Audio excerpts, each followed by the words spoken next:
Почему не вернулись потомки абхазских мухаджиров в Абхазию массово? Предпосылки этнической политики Абхазии и попытка абхазизации грузинского населения. Отрывки из передачи телеканала Эрцуловниба.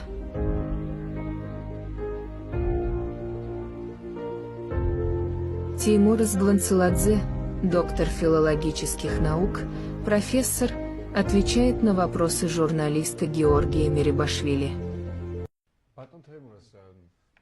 Батона Теймурас, вы давеча сказали и в принципе, это ни для кого не новость, какую политику проводит Россия в Абхазии и как стараются они стереть всякий грузинский след. Я хочу спросить вас об отношении к грузинам. Я не знаю, если я ошибаюсь, поправьте меня.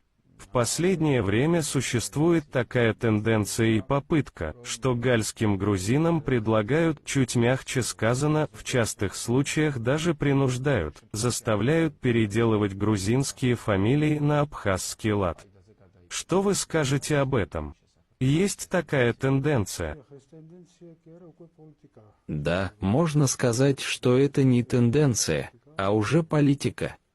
Это этническая политика, у которой есть свои причины и цели. Мы должны начать разговор на эту тему с одного главного вопроса. Абхазы думали, конечно, это не касается всех, но давайте не будем обманывать себя. Большинство из них размышляло так, что Россия даст им реальную независимость. Но оказалось, что это не так. Параллельно они надеялись на то, что, если Абхазия станет независимой, тогда кто-то должен будет занять место изгнанного грузинского населения, поскольку неосвоенной осталась бы очень большая территория, что им было бы не очень-то выгодно. Тем более, что численное их количество не очень велико. Поэтому они надеялись на то, что из Турции и Сирии, также из других восточных стран, расположенных на территории бывшей Османской империи, они вернут потомков своих соплеменников, то есть мухаджиров, изгнанных Россией в XIX веке. Но этого не произошло. Массовое прибытие мухаджиров в Абхазию осталось неосущественным. Кстати, на это есть свои причины. От многих мухаджиров я лично знаю, почему они не переезжают, не перебираются в сегодняшнюю Абхазию. У них такая логика.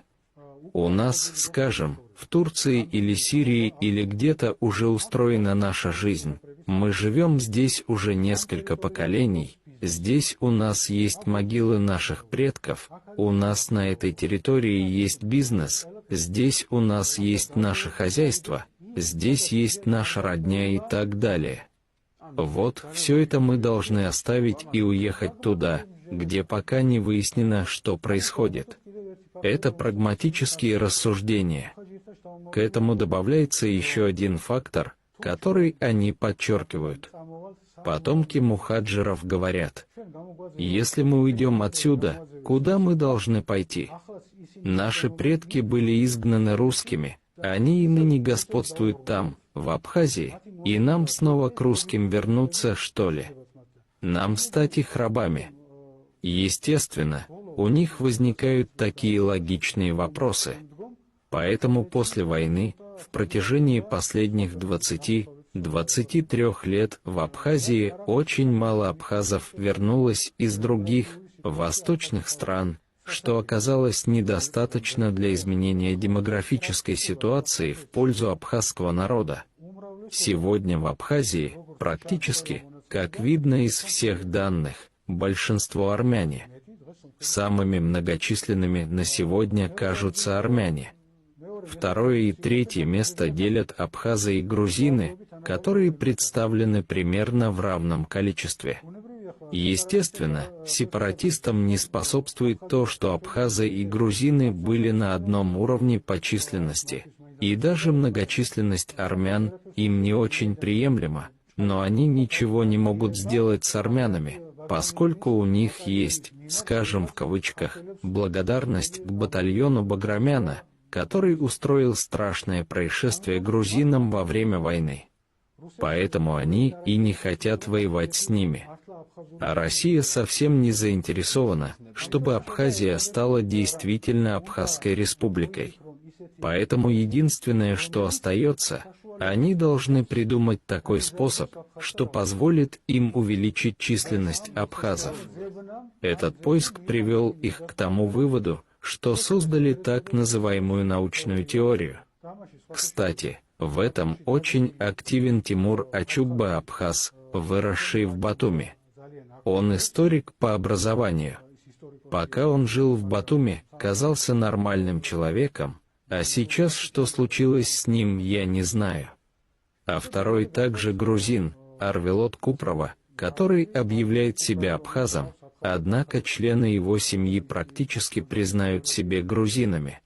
Эти два человека пишут такие вещи, которые не имеют никакой исторической основы. Они заявляют, что будто изначально на территории Абхазии проживали только абхазы и потом пришли грузины. Будто это происходит примерно в позднем Средневековье. Однако это наоборот. В исторических источниках не видно, что изначально проживали абхазы, а грузины пришли потом. Как раз обратный процесс правдиво, реально отражен во очень многих источниках и даже в материалах, выявленных Гордеевым. Затем они заявляют, что грузинские священники были ведущими в церквях, расположенных на территории Абхазии, и они насильственно меняли фамилии абхазского населения. Получается, они начали это на территории сегодняшнего Гальского района, наиболее активно атаковали там. В чем?